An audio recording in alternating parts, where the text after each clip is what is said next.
Bir hadiste Peygamber sallallahu aleyhi ve sellem aytат, ошо адам өлгөндөн кийин аркасынан сооп барып тура турган амалдардын бири бак тигүү дейт. Не экени? Бак тигүү. Аларда эми курма бар эле, мөмөлүү дарак тигүү. Мына кече эле бир балдарыбыз менен сүйлөшүп отурат элек.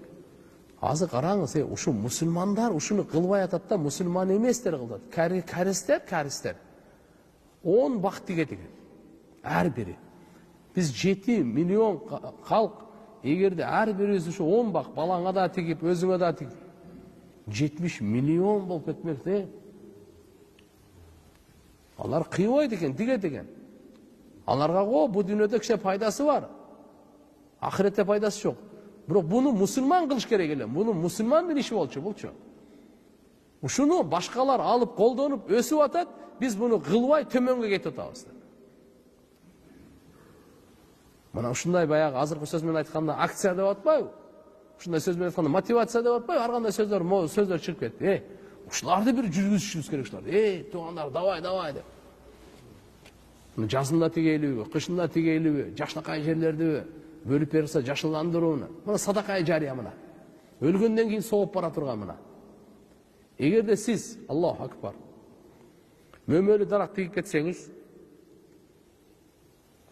ошол мөмөдөн жолоочулар жейби, конок жейби, ким жесе сизге сооп бара берет да. Жада калса, түшүп калса, кумурскалар жесе да сооп сизге барат. Көлөкөлүү болсо бир адамдар ошол жерде жолоочулар отуруп көлөкөлөп кетсе да сизге сооп барат. Мынаны айткан киши жок болот. Ким бирибизге качан айтабыз? Канча молда айтат? Биз бирибизге айтып, анан алхамдулилlah акырынан баштасак укмуш эле болмок. Кудук казгандар, суу чыгарып келгендер, сооптор. Ошондой эле мечитке Кур'ан-ы Каримди алып келген. Илим алган. Суу чыгарган айтат. Ушулардын баардыгы алхамдулилlah, ушу менен кошо эле субханаллах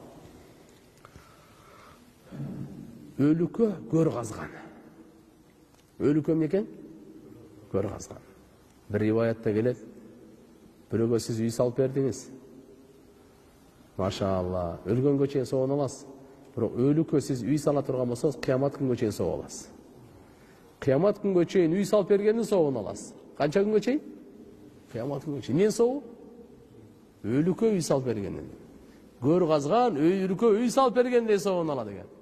Кыямат күнгө чейин үйлүү кылып койгондун соогу сизге жазыла берет экен. Бирок алымдар айткан, эң күчтүүсү садакай жариянын илим таркатуу деген. Не деген экен? Илим таркаткандан дагы өткөн садакай жария жок деген. Ошон үчүн иншалла мына жерден баарыбыз ушудай колдонсок болот. Мен эле айтып берип атам, мен киши Кур'ан хадистен айтып атам. Динди айтып атабыз, илим таркатып атабыз. Сиз деле ушуга шериктеш болуп, я Алла, мага да тоофик бер, ушуну башкага жеткирейин. Аялыңызга айтып барыңыз, апаңызга айтып барыңыз, атаңызга айтып барыңыз, бир тууганыңызга айтып барыңыз, досторуңузга, кошуналарыңызга, жакшы жаман айтып барыңыз, шериктеш болосуз баары. Илим таркатайын.